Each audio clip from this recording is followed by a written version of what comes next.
Hello everyone, আসসালামু আলাইকুম। কেমন আছেন আপনারা সবাই? আশা করছি যে যেখানে আছেন সুস্থ আছেন, ভালো আছেন। আলহামদুলিল্লাহ আমরা সবাই ভালো আছি। তো ঈদের এক সপ্তাহ যেখানেই বেড়াতে গেছি শুধু মাংস আর মাংস খেতে আর ভালো লাগে না। তো আমার মায়ের বাসায় দাওয়াত ছিল, তো আমার মাকে বলেছিলাম, মা তুমি মাংস রান্নার বাদ রেখে আগে একটু শাকসবজি রান্না করো। তো আমার মা দেখেন শাকসবজি রান্না করেছে, সেই সাথে গরুর মাংস, খাসির মাংস সব কিছুই রান্না করছে।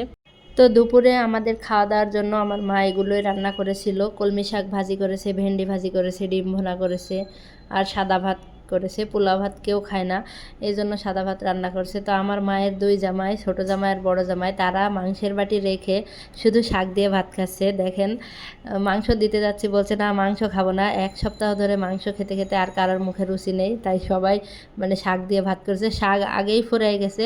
তো আমার কাছেও একই অবস্থা, আমার কাছেও একটু শাকসবজি হলেই ভাত খাওয়া যায়, মাংস খুব একটা পছন্দ না। তারপরেও আত্মীয় স্বজনের বাড়ি বেড়াতে গেলে ঈদের মধ্যে সবাই ওই একই খাবার দেয়। তো যাই হোক, এই তো ছিল মায়ের বাড়ি বেড়াতে যাওয়ার ভিডিও। কেমন লেগেছে অবশ্যই কমেন্টস করে জানাবেন।